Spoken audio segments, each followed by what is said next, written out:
What's going on? Welcome. We're here for another live stream. I hope you can hear me. Please let me know in the chat. I should be able to hear myself through the headphones and then I can take them out in a second. Today we're going to be doing something a little different, something which I normally resist. We're going to see how it goes. I can hear it. Let me know if the volume is a little quiet or anything like that. I might be able to adjust it a little bit.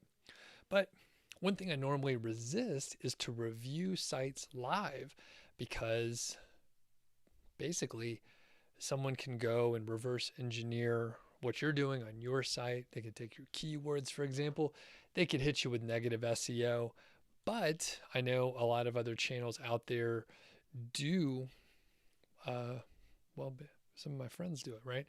So they will go and review other people's sites and sites that people submit to be reviewed live. So it does look like it is a little bit quiet. So I'm going to bump it up here and hopefully that's going to help out. I won't yell or anything.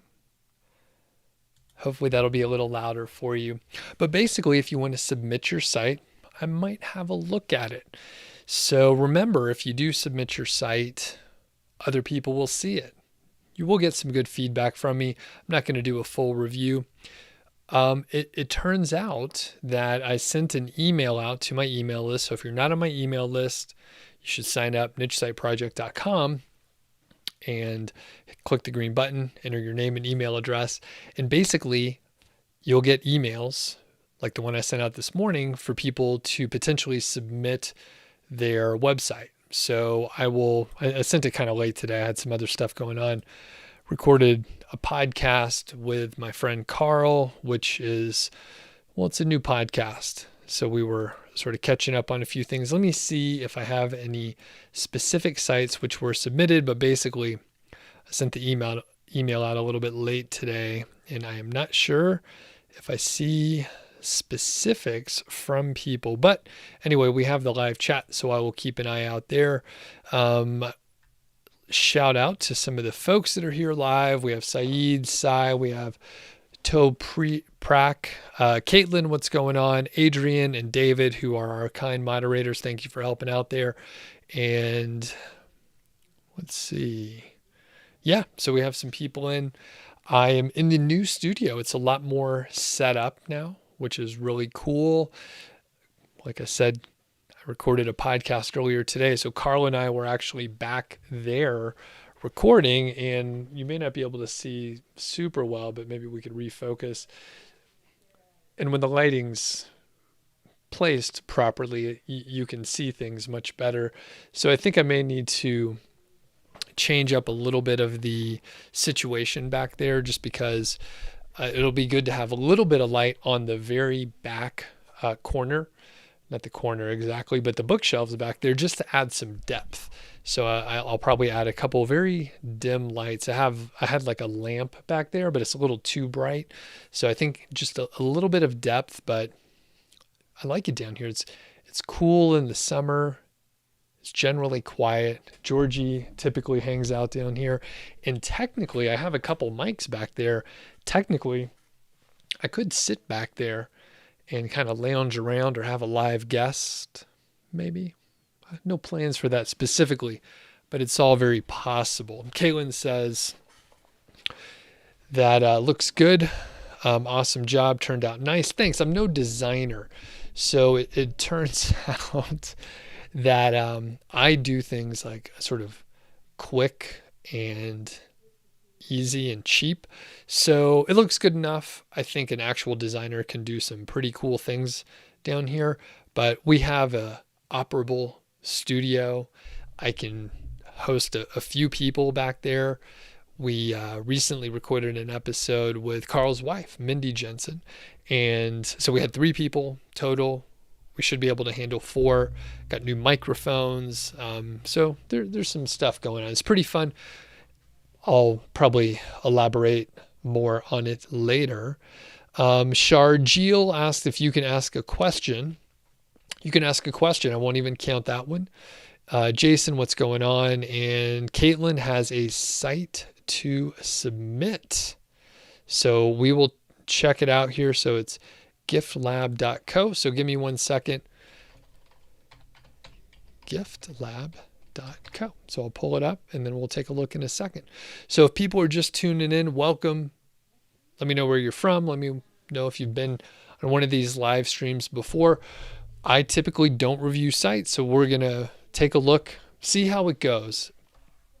If you're a long-time viewer, or maybe you caught one of the recent live streams, sometimes these things degrade to a point where I'm not having fun and it's not cool. So I was like, occasionally I'll try something different, sometimes drastically different. And in this case, it's something that, like I said, I've resisted doing because I don't think people realize the risk in revealing their site, but a lot of people do it. And in fact, someone that has another YouTube channel, my friend Morton, he has a public site and it's a very big site. In fact, I did a video on it, published it just the other day, and his site's worth over $1 million basically, but it's a public site that's out there and he actually has a course. Turns out people really like the video and some people don't care about revealing their sites at all. I've gotten screwed multiple times, so I sort of resist. So anyway, if you know the risk, it's no big deal. Let's take a look, and I'm just going to review a couple things. Now, before I hop into it, Caitlin, is there anything specific that you want me to look at on your site? That'll sort of give us a little bit of more detail. I can focus my attention to places that you actually have questions on, not just a random spot that I hone in on. And Master's on as well. Sezgin says show my Amazon affiliate panel. So that's one of the things I don't do either.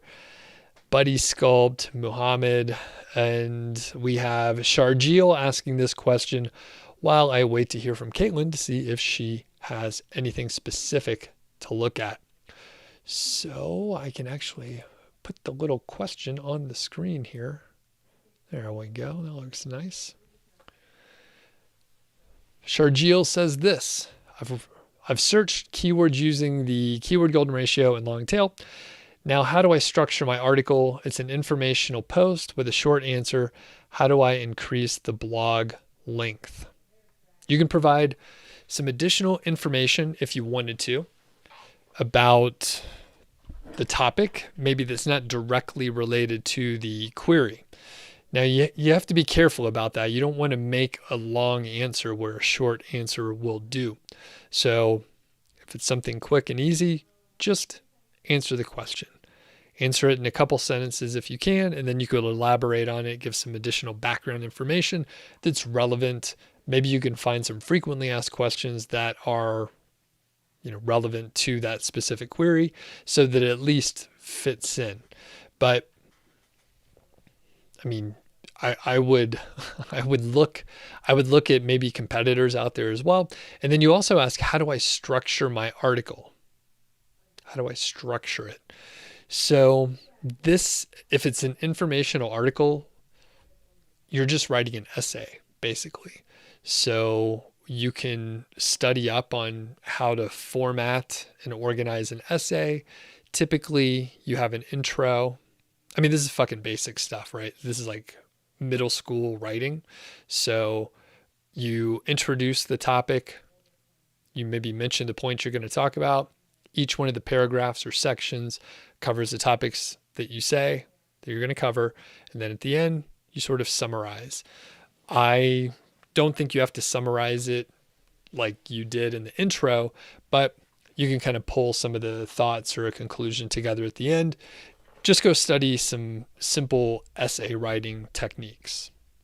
Very basic stuff. All right, and let's see. So Caitlin says the user experience, the speed, the content, and the disclaimer. This is not my site, but it makes around $400K a year. Interested to hear an opinion on it and my thoughts. Okay, so number one, for the speed, so this is how we'll sort of look at this today. So number one, you're asking about this site, which isn't yours, which maybe I should have clarified, like you shouldn't throw in other, I guess there's no way for me to verify it, but like, um, basically if someone's trying to, be under the radar, we don't want to out their site and talk all about it. So that's one of the other flaws in doing these teardowns. But all right, so you found it. You said it's making around 400K a year. So Caitlin, how do you know it's making 400K a year? And I won't look at the speed because that's something someone could, you could just go check it. Well, I don't need to check that for you. But the user experience and the content is something I can take a look at. And the disclaimer. So I'm no lawyer, so my opinions on the disclaimer almost could be discounted. All right, so let's take a look at the site. I think I could actually share my screen here. I think I set it up properly earlier. So here's GiftLab. Okay, and Caitlin, you say it's Matt's friend. Okay, so that's Matt Jeffanisi, I assume. So that this could have been one of the sites that someone is public with. So that's another thing that I do look at. If it's a public site where, like, for example, Alex Cooper has Best Roof Box, and then like Spencer Hawes, he has Own the Yard. So those are legit. Those are public. So first off, I'm just going to look at the About page. Well, first off, the home page, there's a lot of stuff on here. So I think they probably have they have every post on the homepage, I expect, just because it's a flat, like a flat structure overall. So GiftLab About. So I'm going to take a look at the About and see if people mention. Right. So just curious if they mention like who they are or anything like that. And it looks like there's no specific disclaimer, but they do mention we think transparency is key to earning and maintaining your trust. So we want you to understand how we make money. If you make a purchase, we get a commission. So that's pretty straightforward. And then they say, as a member of the Amazon Associate Program, we earn money from purchases. So that's cool. It looks like they may not have ads. They don't disclose that here. They mentioned Lasso right here. So that's an affiliate link. And do your affiliate commissions make you biased? We don't think so. Amazon and blah, blah, blah. And we don't think so. So that's fair. And okay, and Caitlin says, Matt's friend Andrew, they show author on the post, and you can see it there. Okay, cool. So we'll start checking out a couple of these. And you mentioned UX. So just in general, from an actual user perspective, like having all of these links on the homepage is not really a good user experience. But from an SEO perspective, you pass the link juice immediately over. So this is giftlab.co, and we'll just pick something here. So these are just random GIFs. So 31 dank GIFs for stoners who love to blaze. All right, let's see what this one's all about. So this is Dave LaTarette. I guess is how you say it. Let's just take a look. Okay, so bunch of posts. Somehow we zoomed way in. There we go. We're back. So there we have a bong, and GiftLab is reader supported. So they put their little disclaimer up here. It's very clear. The good thing with this disclaimer is it's short and it's very clear. As I scroll down, it's essentially just a bunch of lists of, okay. This is pretty short, straightforward. And it's a gift site. So people do expect to have just lists and links out. So this is probably straightforward, and I bet, this is stuff that potentially gets shared on social. So that's kind of a good thing, a different business model. Let's just see, popular. We'll look at one other here. In the UX on the individual page that we looked at, that seems fine as well. Again, it's pretty straightforward. There's not really much information on here. Is this like a stray period down here? So there's a little tiny typo there. One thing that I like to do, which may or may not be, something good, but I like to put a caption on images and just say, hey, this is an affiliate link. So if you click here, then you'll go to Amazon or wherever it is. Adrian says, what I noticed is GiftLab is they serve Amazon images locally on their site, not through the API or Stripe. Oh, good catch, Adrian. So this is something. All right, so let's take a quick look. This is kind of a basic thing, but it's easy to mess up. And, this looks like a big site. And Caitlin, if you say it earns, 400,000 a year, this is a huge liability. I would fix this immediately. This is this is a big problem. All right, so let's take a look. And what we see here is, yeah, sure enough. And the way, so I right clicked and I looked at inspect. And then what we see over here is a locally sourced image, I guess. It's like a free range, locally sourced image. So they've downloaded the image and they put it on their server, which is a big no-no. That'll get you kicked out of Amazon like that. They won't like close your account necessarily, but they'll like sort of lock down your account.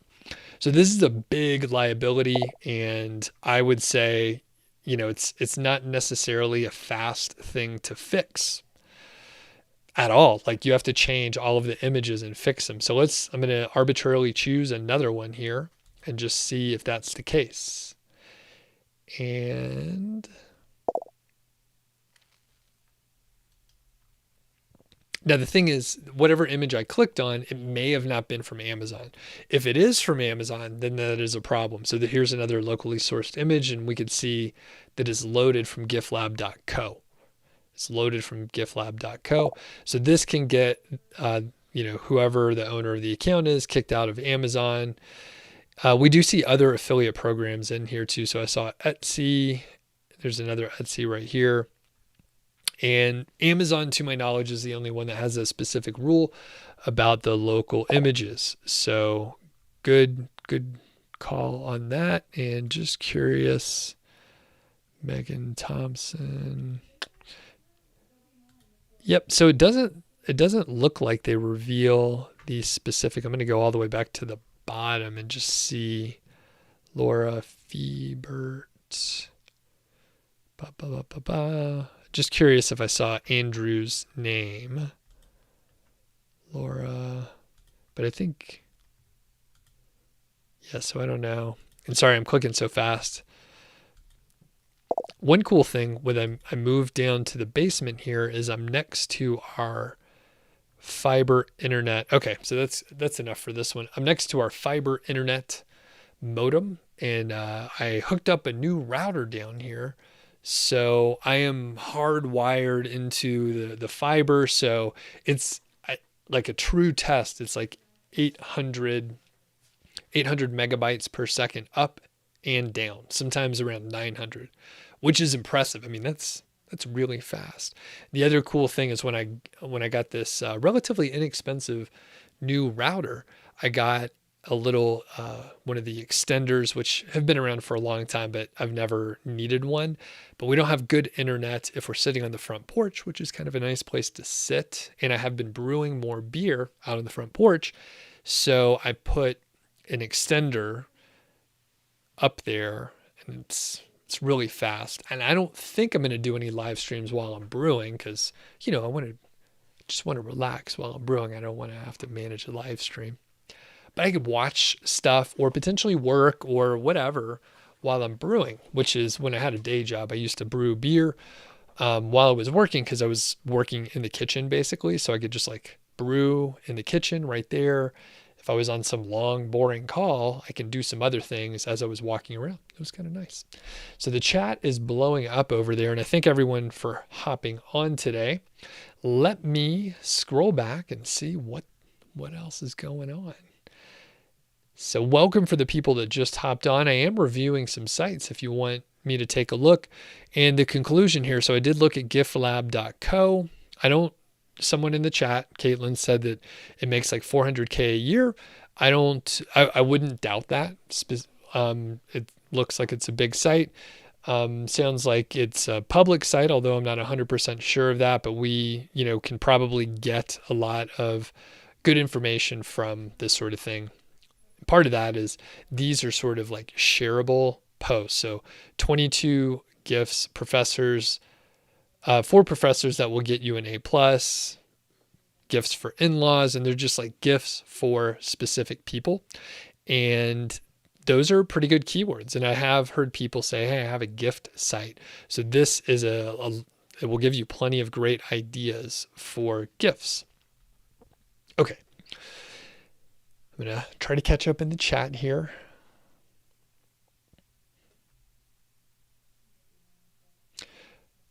All right. And Let's Be Techie says this, and I'm just kind of going through in order here. How about starting an affiliate site with KGR on a partnership, 2 people, if both are content writers and work equally? Sure. You can do whatever you want. And if you want to do that, that is totally fine. You say, any tips? Well, I would say make sure you trust the person and that you have similar goals and a similar drive. If you don't, you may run into issues in the future. I haven't specifically worked on a site like that with a partner, but I think it's fairly common. Oh, Masher likes the video quality, which much appreciated.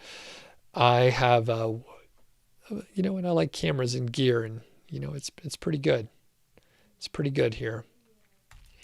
DTS says, what are some of the best free keyword research tools? Well, number one, I encourage you to not use a free keyword research tool. You should pay for one, because the free ones basically tie your hands behind your back and you get like limited data, and you end up wasting time. So the free ones are usually pieces of shit. You can try Ubersuggest and it'll give you, actually Ubersuggest is fine if you just pay for it. If you use the free version, you'll get limited information. And like I said, it's like tying your hands behind your back. So if you don't have any other option, you could use a tool like that. I have a post over on Niche Site Project about free keyword research tools where many of them are outlined. So I would take a look at that post. And my real tip is, even though you might be tempted to just use the free tool, don't use a free tool. Use a paid tool, and then you'll be better off. Or I can give you a little tip. And I was talking to my friend Morton, which, folks, if you haven't checked out the video that I did on his site, go have a look. It's worth over $1 million. I'm going to be doing more videos on it. It is one of the better videos from a number of views perspective that I have done in the last, several months. So it's all about the headline in a decent thumbnail. And Morton made it easy because he has a kind of a kick-ass site. So one of the things that I'm going to cover a little bit more in an upcoming video about Morton's site is how he did keyword research. And I pinged him and I asked him just a few questions, because people ask questions that they want me to do new videos on his site, Go Downsize. People wanted to know about the keyword research, and he used Google Autosuggest. I'm not even sure if he looked at the search volume, but it doesn't really matter. He literally just went through and did Google Autosuggest. $1 million site. All right. Moving through, we have Grammy. There. Hello.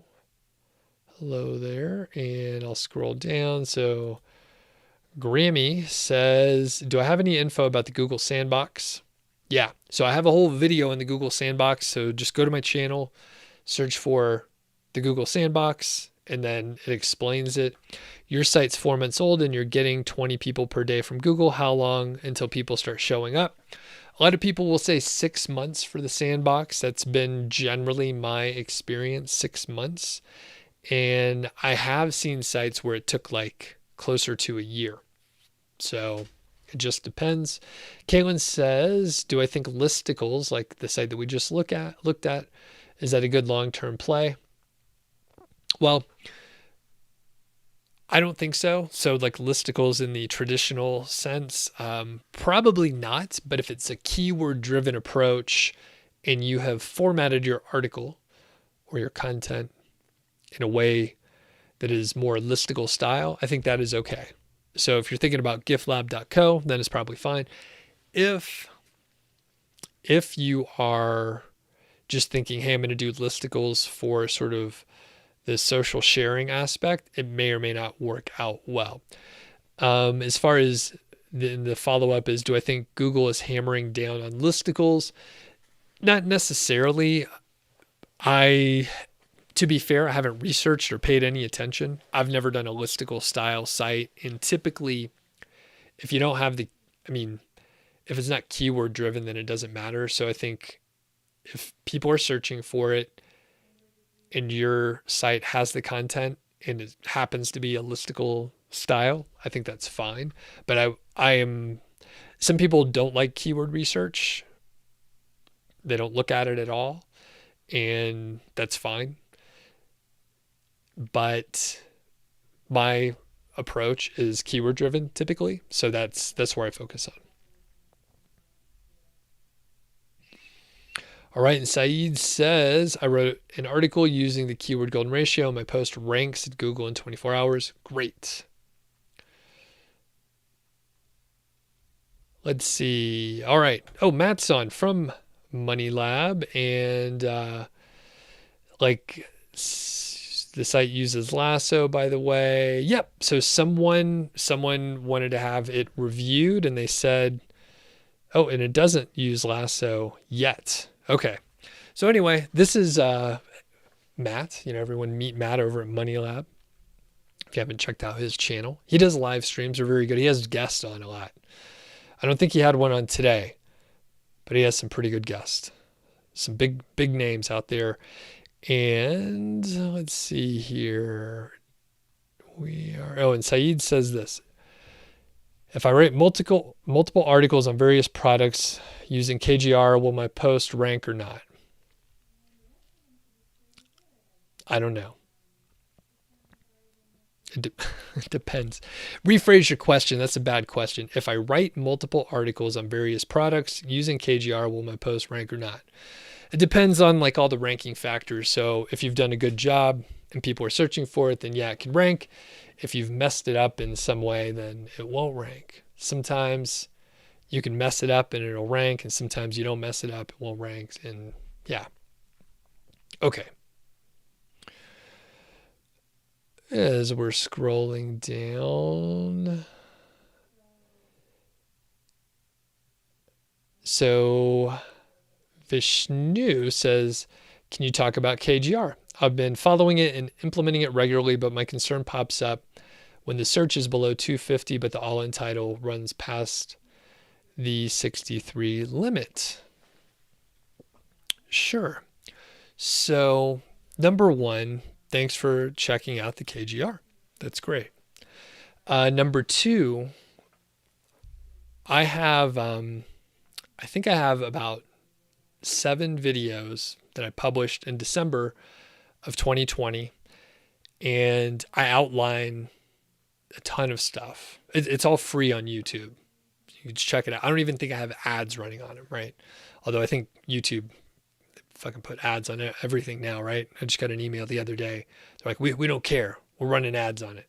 So I don't know what the situation is, but there shouldn't be ads on it. I'm not earning any money from it. I can tell you that. So the big thing that you've missed here is I talk about the 0.25. So you're looking for a ratio under 0.25. So 62.5 is 0.25 of 250. So if the all in title is past 63, well, then the ratio is over 0.25. So if you have a concern about that, which that's literally what you said, you have a concern about that, that's exactly why I give you the guidelines. So if it goes beyond 63, that's okay, but it's not 0.25. So it's a little bit different. And if you have a site that's more mature, maybe it's going to rank just fine. So yeah. And then you say, Sai Vishnu, you say, sometimes I cross 300 or 1,000. Should I go for more long tail keyword research? Yeah, you'll have to look a little bit deeper because you just found a competitive keyword. So I'm not sure which part of the formula you're looking at, but don't ignore the ratio part. That's part of the name, KGR. That's the R part. So pay attention to that one. And for KGR topics, how much traffic can we expect monthly? I understand it depends on the search volume, but for 250 volume, what's the average I've experienced? Well, this is a good question. I will tell you that I have no idea. I have published so many KGR posts. I have no clue. I don't even look at analytics that much. I don't even look at analytics that much at all. So basically, I don't know. I don't know the answer. You will get more traffic than you expect most of the time if you rank very highly, especially if you rank number one. The reason why is even if a certain keyword search phrase only gets 250 searches per month, there's a lot of variations that are long tail keywords that you will get traffic from as well. So just because you're focusing on the one word, it doesn't mean that's the only keyword phrase that you'll get traffic for. You might get other similar phrases. So for example, if I'm talking about best DSLR vlogging camera, you might also rank for best DSLR YouTube camera. You might rank for best DSLR vlogging. So there's a lot of variations that you can rank for, and that's why many times you'll get a lot more traffic than you expect for even small search volumes. I've heard so many people say that their top traffic page is actually one that has 0 searches per month. It makes no sense, right? So don't get too hung up on the search volume in a general sense. And a few people were asking about this site that Caitlin suggested before, this GiftLab, and whether it was public or not. And Caitlin says, I believe so. It's linked all over Listen Money Matters, and that's how I found it. And Caitlin was reading an article there. Cool. And, Adrian. So Adrian says, go for a router that has Wi-Fi 6. It's life-changing. I have one hooked up to my 1 gigabyte line and it's working great. Pretty cool. And you know what? I went to the router store, was looking around, and initially I was like, I'm just going to get an old router. I'm going to plug it in. I want to have the physical connection. I'm not too worried because I'm right next to the little comm box over here. So I started looking around, and I saw like Wi-Fi 5, Wi-Fi 6. I didn't really know what to make of it. And I'm a little bit lazy. I didn't really want to research or learn. And it goes from, whatever router I got, it was, can't remember. It's like $50. It's not a premium brand, but I'm plugging in, it's no big deal. I didn't want to do too much research. I just wanted to get in and get out. And I got a relatively inexpensive one because it was a brand that I hadn't heard of. It wasn't one of the big brands. It's fine. It's totally fine. When I started looking at the Wi-Fi 6, they're like hundreds of dollars and everything's working fine. So I wasn't in the market to get a new one, but it sounds like if you're into Wi-Fi, like that's the way to go. Perry says, when you write a blog or article, is it best to link back to your site or direct to the product? Depends on your goal and what you're trying to do. It's probably a good idea to link to your site. The homepage is a good place to link. If there's a relevant reason to link to another page, then link to that one. So it just depends on what your goal is and what you're trying to do.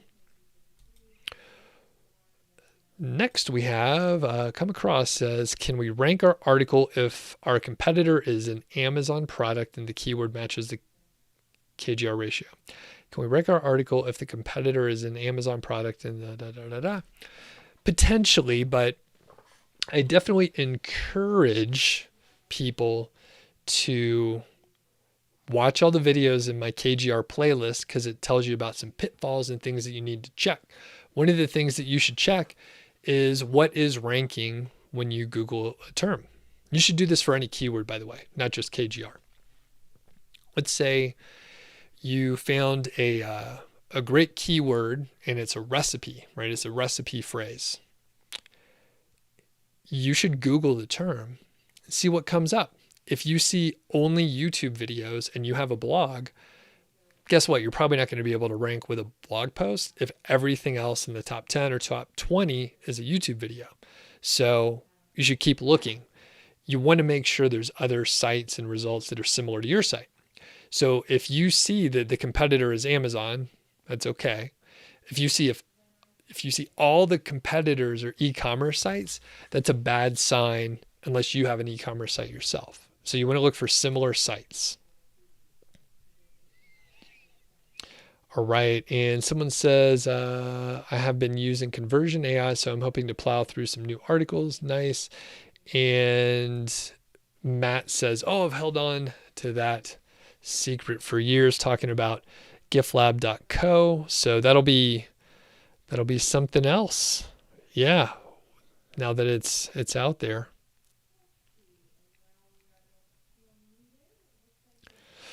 All right. And Tinish, very insightful, says you should have a light in the background if possible to separate yourself. To me, the background looks like a green screen. Yep. And I agree. I actually had there's a lamp back there, which I turn on occasionally, but it was a little too bright. I thought I'd try a little bit different setup here. But yeah, I think I'm going to have a couple smaller lights there's a couple bookshelves back there over here. So a little bit more light, 100% right. Yeah, I need to make a couple of adjustments on that.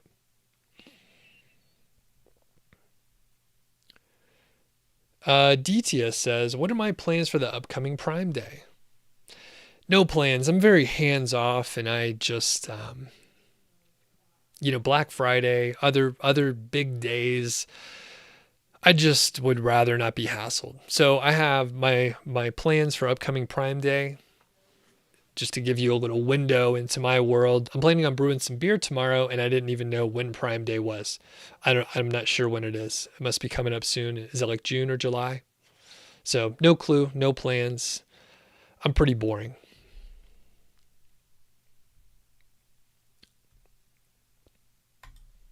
All right. This is an interesting question. I think there's like a misalignment of cause and effect. So what kind of backlinks for affiliate sell increase? I'll give you the benefit of the doubt on the phrasing there. So backlinks won't increase your sales specifically. More traffic will, and backlinks potentially can help you rank better, and that may help you get more traffic and then maybe make more sales. So what types? I would say guest posts are pretty good. If you can get some actual links from real sites with traffic, that's really the best route. And I really like Haro. So if you can get links from Haro, that's a good option. I have a couple of videos on that. All right. And Buddy Sculpt says, what are your thoughts about ranking on Google Bing versus Google? Is fast ranking on Bing some kind of good sign that Uncle Google is coming, or not really? You know what? Again, I'm boring, and I don't pay attention to Bing at all. I mean, how many people use that? Like, it's like Google has like a 92% market share and Bing is virtually nothing. So I would just ignore it. I know some people do get traffic from Bing. As far as ranking fast on Bing, is it a good sign that you're going to rank in Google? Not necessarily. I have heard people that just they rank on Bing and they really don't get much traction on the Google side. And I've seen examples where people ranked well in Bing first and then Google came along later. So who knows? Okay, I got to go faster. There's a lot of activity in the chat. Courage says, I face the same. I know I'm still in the Sandbox, but I have 1,000 per month on month 3, and I'll probably hit 2,500 in month 4. 60% is Bing, 20% of Google, and 20% others. And I think your metrics must be traffic, not earnings. So yeah, I mean, you're moving in the right direction. And, you know, one thing, I'll talk fast. I'm not going to take too much time on this. People are in such a hurry that you make weird decisions and you feel like you're missing out or something like that. You know, you feel like other people are able to do this in like, 6 weeks or something like that. But if you just extend your timeline to say 2 years or so, and you don't worry about it, let's say 2 to 4 years, if you're just thinking, hey, you know what, I can't spend $10,000 per month on content. So maybe if I just publish 2 articles per month consistently, I'll be able to get some traction here.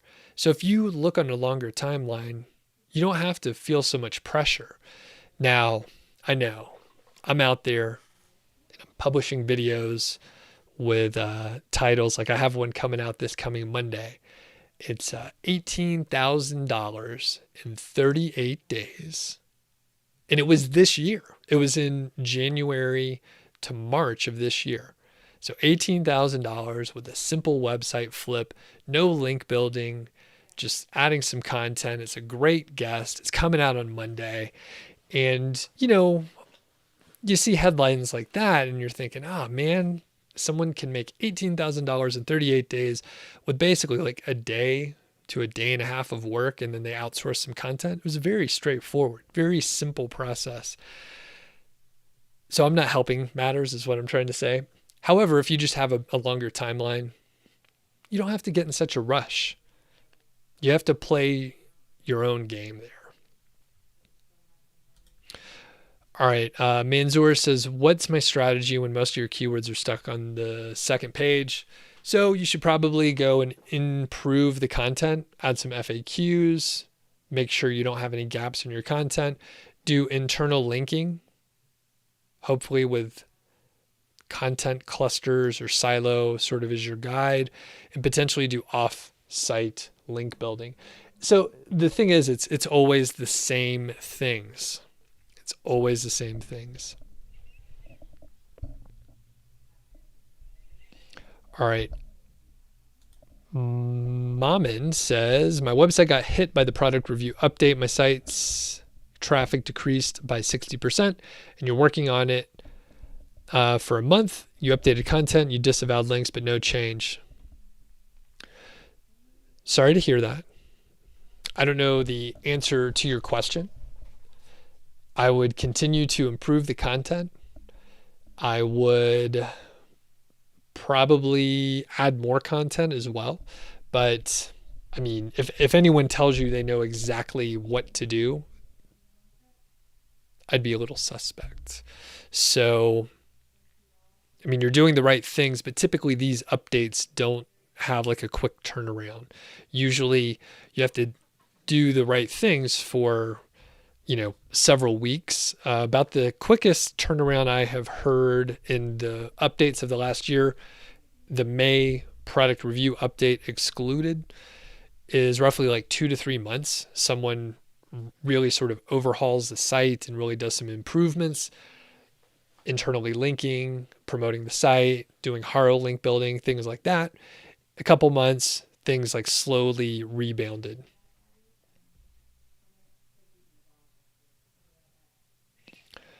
Tennish says, when you're looking at a niche, how do you decide how deep to go? If I want to launch a website on cameras, I can niche down to DSLR or deeper into full frame or even a single brand. How to decide? How do I decide? So you have to treat that on a case-by-case basis. Usually, I think for me, I keep it sort of broad initially and then go deep into certain areas, and then I'll slowly expand out. And it's up to you. So how do you decide? Figure out your priorities, your goals, how much effort and time you want to put into your site, and then go from there. Some people will continue adding more and more content and have, thousands of posts, and other people are content with, a smaller site. Maybe they don't want to manage a huge site like that. Oh, and Matt, for the local flavor here in Longmont. Matt, well, you'll have to come over here for recording with Carl and I before too long. We have enough space in here now. We're going to have some beers. The modem is, I don't remember. I can go take a quick look in a second though, because I have a clip to play. And my internet provider is Nextlight. So I am in the city, so I have Nextlight, and it's a new house. So they had it wired all the way in here. It was pretty painless to get it installed too. And the modem is just like the standard one that Nextlight gives. And I can't remember the brand of the modem, but it's a pretty cheap. It was the sort of cheaper brand that they have over here at the Staples. I think I have the name of the company.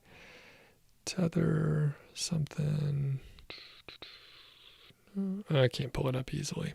Anyway, it was a relatively cheap router, but I'm plugged in and it has gigabit Ethernet. And quick, I almost forgot. I need to give a shout out to Ezoic and Leap. So you may remember me talking about the Site Speed Accelerator, which is being replaced by Leap. So this addresses the core Web Vitals update that will be coming out sometime in the future. It could be as soon as June, I hear, or it could be later. Who knows if things will be pushed around. And the functionality of Leap is all included. It's free. If you're monetized with Ezoic, it's worth taking a look at. There's a link in the description here, and they sponsor these live streams, so I very much appreciate it. Moment says, I publish content on a 2-year-old site, but it takes a week for Google to index. I work on KGR. Okay. I think that is, that's fine. I wouldn't really worry too much about how long it takes to index. I mean, a week is fine. I think as you publish more content, as you get more traffic, that'll probably be faster in the future. Car Ran says, is siloing necessary? No, it's not. All right, Minted Empire likes the lighting. And what do you think, Keith? Do you think I should get a little light in the back for the bookshelves? I think it will add a little more depth. And I just, it's a slow, methodical process here. All right. Oh, damn it. Okay, so Matt, you have Comcast Gigabit. You only get 250 all over. Oh, yeah. Ooh, and I bet your upload, I don't know, maybe your upload isn't great, but as we're doing these like huge files and uploading to YouTube, like the upload speed is so important. And yeah, I'm getting like it's not a true gigabit, but I'm getting like 800 to 900 up and down, which is legit. I'm okay with that. All right, Easy Cheesecake Recipe said, our recipe site's impossible now. I've started one, but I'm thinking it'll be too hard to rank. You know what? I'm not sure. I don't have experience in that space. I think it is a competitive space. I would potentially, couple that together with a YouTube channel, because I think those two together can work well. And we play by different rules over here on YouTube. For example, you could check out the recent video I did on Morton's site. It's $1 million site. And basically, I mean, it's not a bad video, but it's just a quick screen share with like a really good headline and an okay thumbnail. The headline and the thumbnail only took me like 2 minutes to do. Very straightforward. And the thing is, on YouTube, you can have a video just kind of blow up. And mine didn't blow up, right? It's just kind of a smaller, it did much better than some of my recent videos. So the thing is, if you can rank on YouTube, you potentially can, maybe rank your blog too, especially if you have links back and forth and there's that good mojo going. Technical term. Basher says, how long does it take for Amazon to approve a blog as an affiliate after making more than 10 sales? I don't know. I've only gone through the approval process a couple times. It's usually pretty quick. Did you make 10 different orders or just sell 10 different items? You have to have 3 different orders before they review your site. Caitlin says, I noticed that after the recent Google product update, Amazon, Pinterest, and Etsy are ranking 1 and 2 for a lot of buyer intent keywords. What are my thoughts on this? Have I seen the same? I don't have too many thoughts on it. I haven't researched it. If you are seeing that, I believe you. I haven't noticed a ton specifically for my sites, but I have been leaning more on informational content just in general. So before I hop into too many more questions, I will catch up. I am gonna catch up here. Moment says, I'm using Cloudflare Pro Speed. The site is loading very fast on mobile, but Google gives it a 47 speed. What do I do? So there's the answer is I don't know. You have to figure it out yourself, unfortunately. So you would have to troubleshoot exactly the issues on your site. As far as this, like the speed score, and I expect you mean the PSI, the page speed insight, there are specific little things that you may have to fix, and they're going to be specific for your site. So you'll have to go and analyze that stuff. And I haven't cracked the nut on that, by the way. I have some very fast loading sites where they legit load in half a second to a second or so. And sometimes it's still dinged on a couple little marks. So I'll get, actually my PSI scores are like in the 90s, say 95 on average. It varies a little bit depending on some factors. But when you look at the Core Web Vitals, it still may not be ranking as well. And there may be some yellow or even red, which doesn't make sense to me, because if the site loads so fast, even on mobile, I don't quite get it, other than if people are accessing the site on mobile with a poor connection. That's the only thing that makes sense to me. So I'm not sure. And the fact is, if I have a site that loads in half a second, I think when the update comes around, I'll probably be okay, even though there's a couple of things that aren't perfect. Matt says, what am I brewing tomorrow? Great question. So I'm gonna brew essentially a session pale ale. So I have a Saison back there that is, you probably can't see the airlock, but it's going to be about 3% too. So I'm just trying to get back in the routine and have some yeast around. So I'll have like a nice Belgian yeast that I can brew bigger beers if I want to. And then this session pale ale is going to be nice too, because it's so easy for us to get the high gravity beers like all around town in our neighborhood here. And I want to be able to have a couple beers without getting wrecked. So, okay. So Nazmule says, name a book you have to read before you start an affiliate site. Well, luckily, there's 0 books that you have to read before starting an affiliate site at all. If you're looking for a book recommendation, I would say check out The Power of Habit if you haven't read it. It's one of my favorites. Okay, so we have another sponsor, and I This is ODYS, ODYS. They have aged domains you could buy. They have strong branding and they have lots of backlinks. So I have been sort of wise enough, I guess take credit for it, where I have recorded these spots ahead of time so I could take a little break, let my voice rest for a second here, and I'll be able to play this clip. Hopefully, I just have to cue it up here. I even wore the same shirt. So this is ODYS, and this is our featured domain for the day. This is our featured domain segment by ODYS Global. That's ODYS, and they are your source and my source for age domains with some backlinks and strong branding.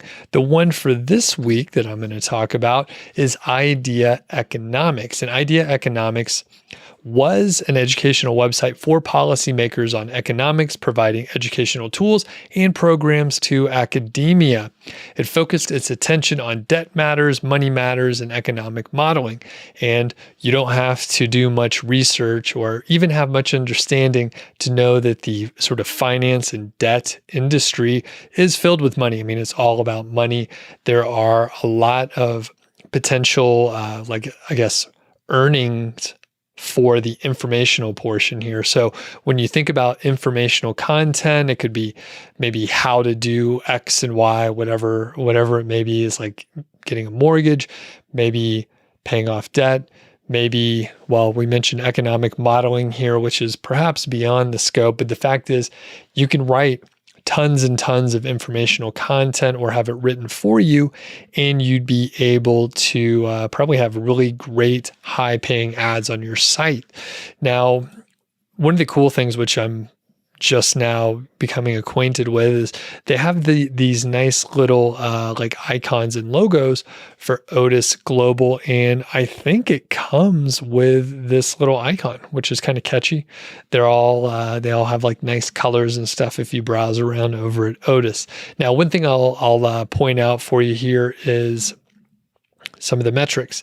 So these sites have strong branding, and typically they'll have pretty great backlinks. So this one specifically has 89 do follow referring domains and 139 total. The domain rating is 22 at this point in time, and I believe the domain authority, and that's the Moz metric, is around 36. So another thing that I like to pull up is just the Wayback Machine, and you can see from back in 2015, this is what was on the website, and you can go browse around and look a little bit more deeply if you want to see what was out there. Now, one sort of tip, if you're building on these age domains that used to have a lot of content and still do have quite a few links, as I mentioned, we have 89 referring domains, you would probably want to recreate the pages that have links going to them. Now, it doesn't mean you would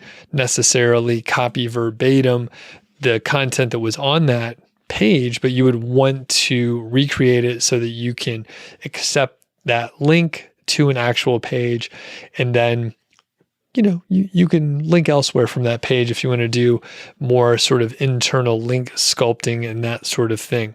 So I'm going to click back and just look at some of the links that are pointing to the site. So we have Wikipedia, we have Medium, Constant Contact, Goodreads, so on and so forth. And what I'll do here is I'm just going to do a quick filter for the do follow. Like the Wikipedia is probably not a do follow, it's a no follow, and some of the others may have been in that same situation. But nevertheless, there's still quite a few links from very good places, and I'm not going to look at all of them here, but you can see there's quite a few out there. ODYS does give us a tip on the monetization, and they recommend an authority site covering global economy, such as economic policies and how they affect nations, monetized by ads. And yeah, as I think about it, as I'm putting on my affiliate marketing hat, I can't think of specific economic products that you can sell specifically. However, I suspect that you could have maybe like a review type site, maybe like Nerd Wallet, where you're reviewing certain credit card rewards programs or credit cards in general. You can earn commissions there. If you have enough traffic on your site, of course, you can do display ads with a company like Ezoic or something like that, or AdSense straight up. But you also have the opportunity to like work directly with a company and run ads for them. So anyone that's interested in your audience and the traffic that you might get would be fair game. But I can't think of like, an Amazon product out there or a physical product that relates specifically to this sort of economic policy, and it just doesn't make sense to me. So I'm not sure if you have a route with that. However, one interesting thing is there was some economic modeling software associated with this site. If you do a little more research, you may run into that. So there's potential that there is software out there that you could be an affiliate for, which I love digital products. However, it's not an obvious slam dunk on how you would get that traffic and monetize it effectively. But there's always some possibility out there. I think display ads are probably the right way to monetize this site, and a topic so broad as economics does give you a huge amount of leeway. I need to give a thank you to ODYS Global. So do check them out. If you join through my affiliate link, you get $100 credit to your account.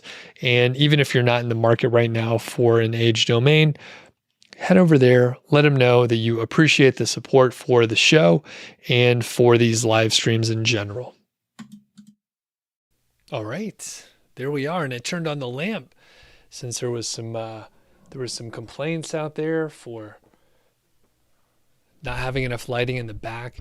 Now it's too close to me. It needs to be further back. Can't get anything quite right here, but that's all right. All right, let's power through. Let's answer some more questions. Not going to stay on for too long today. It's nice out. Matt, you must have a great view of the mountains right now, buddy. All right, as I'm scrolling through, we got Income Grinders. What is up? All right. Kanwar Singh says, how to rank my website in specific countries such as Canada, the US, and the UK. I think it's the same as ranking for other countries. So if you write... you know what? I don't know the answer to this question. I know how to rank in the US, Canada, and the UK, but I don't know like what, because I think you're asking what the difference is. But basically it's all the shit on my channel. So I don't know how to condense this down. Do keyword research, make sure people are searching for the terms you're trying to write for. Write good content, format it properly, study some on-page SEO ideas, and then get backlinks. Some people say you don't need backlinks or you shouldn't try to get backlinks, so you could also take that route. But do keyword research, and that's how you rank in those countries or any other country as far as I know. I don't know if there's anything you have to do differently. Waleed says, wrongly, I moved the post to draft in WordPress and now the page is not indexing. Okay. I'm not sure what to do with that. Make sure it's in your sitemap and make sure that it doesn't have a no index flag. But if that is the case, then you should be okay. I'm assuming that you published it. You republished it. You should be okay. Easy Cheesecake Recipes says, is it a waste of my time to have a recipe site? That's a callback to the other question. Well, I think if you get cheesecakes out of it, it is not a waste of time at all. I love cheesecakes, so I would say it is fine. And as far as, whether it's a useful project or not, I'm not sure. I can't answer that for you. I can tell you that if you do something challenging, and if you try to do something where you're learning new skills, you're probably going to have more opportunities in the future. So that first site may not work out for you, but something in the future may turn out because you tried it. Perry says, do you have to get the content press release or do they do it themselves? I don't know what context you're talking about. Usually I suspect you have to submit your press release and they release it out. Sai says the difference between a topical cluster and a silo structure. Typically, I think silo structure is like a strict implementation with the URL structure. And then you have the topical cluster, which is more just sort of interlinking in an intentional way, but it won't necessarily have that URL structure. Some people may define it a little bit differently, and I'm not saying I'm defining it right. It's just off the top of my head. Basher says how to find already made website about a niche, like that you can purchase. There are services out there that'll do it for you, and like Niche Website Builders has them, Brand Builders has them. I generally don't recommend that. If you're just looking for an already made website about a niche, then you can just go Google it, find the niche that you want. The site's already there. That's how you find one. Let's Be Techie says, can I review your site? So let's see if you've put it in there. Thanks, Adrian. Thanks again to Adrian and David for being the kind moderators. Matt's a fan of Cloudflare for page speed, and I would only minorly disagree and say a CDN is a really good idea, but I don't think Cloudflare versus other companies really makes a huge difference. I don't necessarily think Cloudflare is superior. I've never tried or tested against each other. A lot of people do like Cloudflare, though.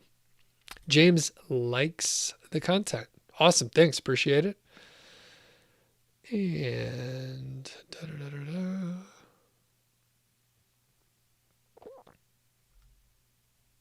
and Matt says Cloudflare is free, and I think they have a paid version too, but I use the free version over at whatchamacallit, SiteGround. That's who I'm using, but I use the free version. It's pretty fast. I should be kegging it. I'll probably keg it tomorrow since I'll be doing brewing kind of stuff. So it should be around this weekend, I think. So I'll keep you posted. And for the people that don't know, Matt and I live like 2 miles away, like legitimately like a literal 2 miles away. It's dramatic. It's crazy. It's just alarmingly close. All right.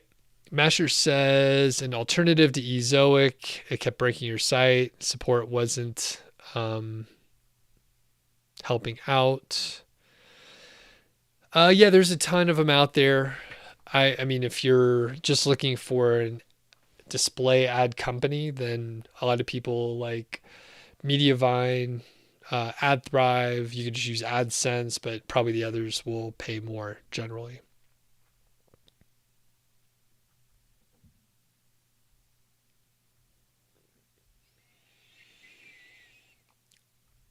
All right. Zahab says, are Instagram stories good for affiliate marketing? I don't have experience with it generally, but I have seen people that are successful with Instagram and marketing. I would say it's only a good approach if you enjoy Instagram. If not, then, well, yeah. Income Grinder says, in my opinion, using expired domains still works good when starting a new site. It can work good. And typically in the past, my answer would be if someone is asking the question, then they probably don't have the right experience to actually do this. However, I had the sponsor, ODYS Global. So I'm biased, so everybody remember that. And they have domains typically that did not expire, but they were purchased at an auction and they didn't expire, which is an important distinction. However, all that aside, an expired domain with good links that are relevant to your niche, usually it's going to be a very positive thing. Next, I would say an age domain is probably going to be better than an expired domain because it never expired. Like normal, you could probably find examples of each of those that worked or didn't work if you look hard enough or talk to enough people. But I have heard from several folks recently where they purchased sites that had specific niche relevant links and they worked really well. All right, and this is it's lovely. It's fantastic. So a lot of people were complaining about not having the light in the background. Master says you prefer it without the light. That's what I thought too. And it turns out I just got to go with my gut and just move forward.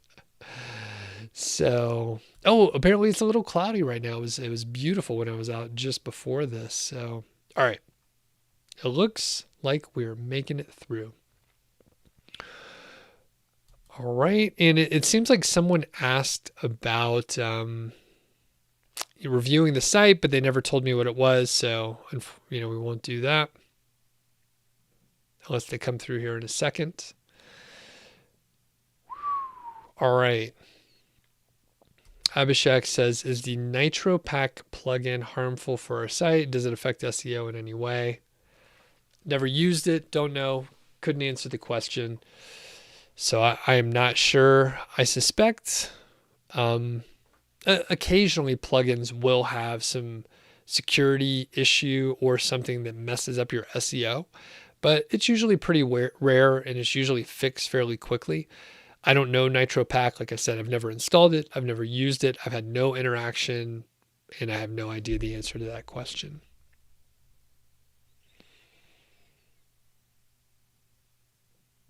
And it says, still stuck in the building team. I can't keep my writers working with me and seriously continually.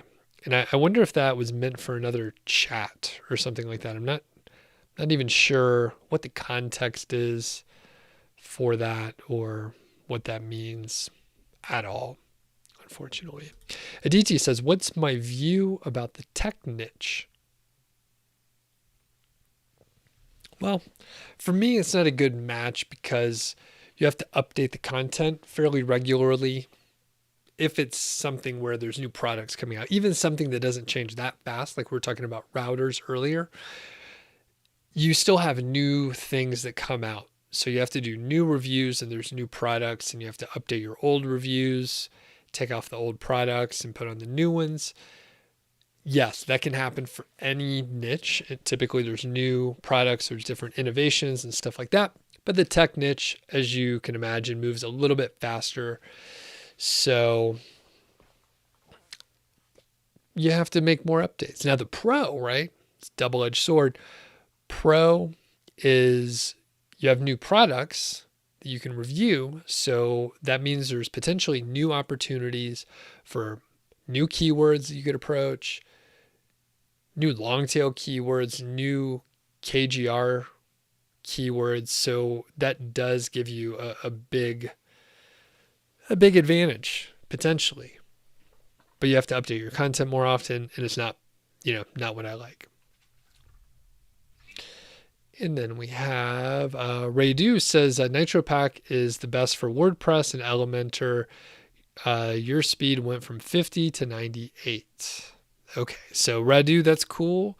So either Radu did this or he's one of the developers over at Nootropics on the marketing team trying to get people to install it. I don't think so. I'm just kidding around. But I would say that, you know what? I've never used Elementor, but I hate page builders. And I know people really like page builders and they like Thrive and all the other stuff and they swear by it. And half the time they're affiliates and who could trust them? Man. But yeah, I like a simple website. I don't like, I never used Elementor, never had the desire to. I sound like a real old man today. I'm like, well, I don't like to do new things or try new stuff. I just like my old ways. I don't want to be troubled with all of that kind of business. Okay, Anna says, still stuck in building the team. I can't keep your writers working with me, and seriously, sorry, I mean, I can't keep them. They disappear or mention several issues. Well, that sounds like a son of a bitch. I don't know what to tell you. You got to hire better people. There's something wrong with your like hiring method if you're hiring people that keep leaving or they're not reliable. So freelancers will come and go. That's for sure. Freelancers, maybe they're just testing it out. Maybe they're just beginners. They're not taking it seriously, perhaps. But when that happens enough, you know that it's something that you're doing wrong, right? If it happens all the time, then you're doing something wrong. So you have to look at your process and see, how you want to handle it. Oh, Nick, what's up, man? I haven't seen you around in a bit. All right, last question here.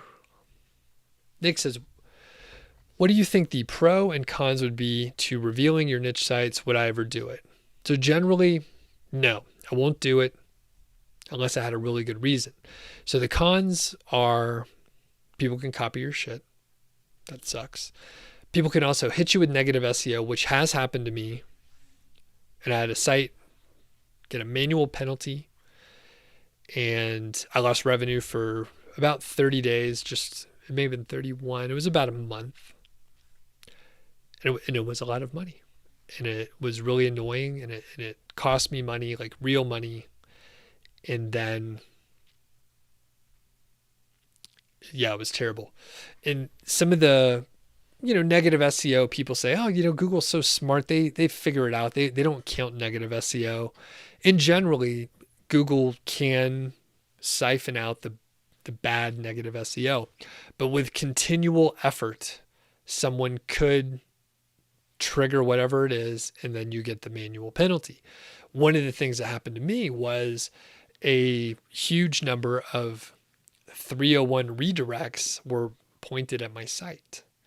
So it looked like I was very clearly trying to manipulate things with 301 redirects, plus other like little just spammy SEO. So that's the con. Basically, people are bad, and they will try to mess with you.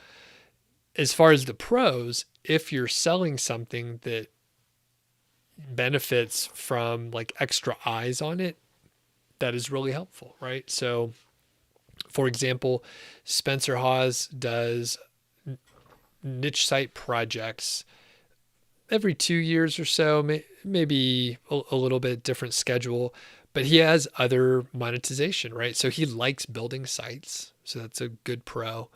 And then he could share his process, and he has software products that he's created and he can sell. So it makes a lot of sense for his business model. Now, for me, it's a little different. I sell courses and I earn from my affiliate sites.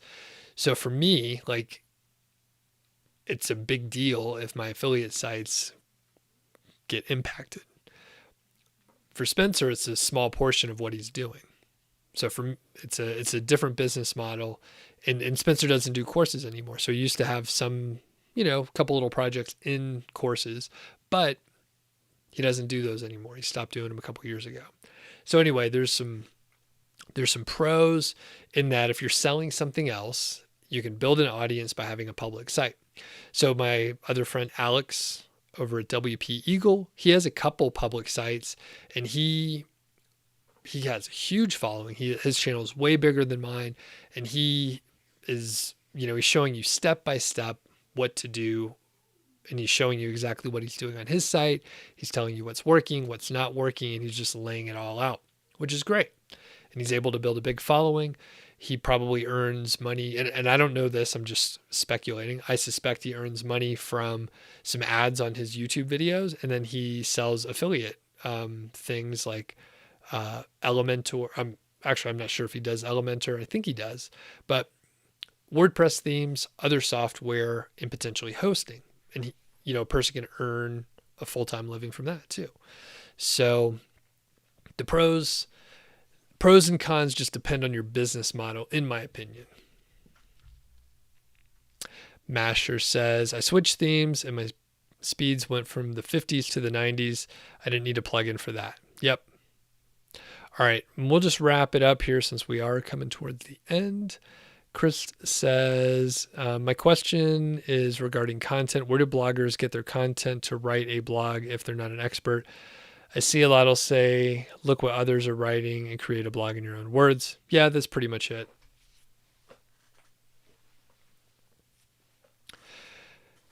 That is pretty much it, Chris. I've done several videos where I talk about like how to write an article.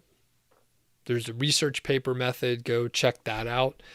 And one of the things that is sort of implicit with what you said, but it will point it out specifically, is if you do research and you sort of pull together the best sources, usually they don't all cover exactly the same thing, and you can consolidate and curate what you want to cover, and you're not just sort of rewriting what one individual source wrote.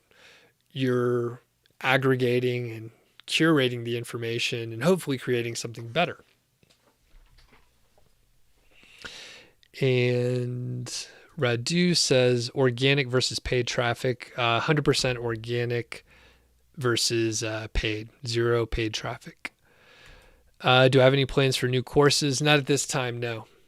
I have like 5 courses, so I'm pretty set with those for now. I may have like actually I have no inkling. I'm pretty excited about the podcast that I'm working on, Mile High Fi. So you'll probably find references for it around here. I've been talking about it a little bit. Pretty excited about that. So I've lost a little of my enthusiasm with some of the like, new courses. So like I said, I got about 5, which is a pretty good amount. So I could promote one every month if I wanted to, and then have another couple months of the year to promote someone else's course or their products if I wanted to. So all right, cool. That's it for today. Thanks everyone for tuning in and your questions. We will potentially try to do reviews again in the future. I think maybe if I send an email out or emails out to get people to submit them earlier, it will be better than if I just send it a couple hours ahead of time. So anyway, have a good week out there. Go sign up for my email list if you haven't before, nichesiteproject.com. Click the green button, enter your name and email. If you haven't checked out the podcast, it's called The Doug Show. You can find it on all the players out there. I talk about some of the same things, and there's like 250 episodes. So there's a bunch out there. You could spend days listening to me. All right. See you later.